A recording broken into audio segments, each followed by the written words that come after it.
Привіт, малята! Вітаю вас на занятті з малювання. Сьогодні я хочу з вами намалювати весну. Адже до нас вже прийшла весна. Все довкола починає прокидатися, розквітати, рости. Сніжок вже розтанув, і від нього побігли маленькі струмочки. Вони весело дзюрчать і радіє все навколо.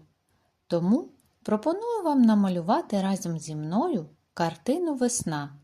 Для роботи нам знадобиться пів аркуша білого паперу з намальованим коричневою фарбою деревом, фарби жовтого, зеленого і блакитного кольорів, пензлик, стаканчик з водичкою, серветка.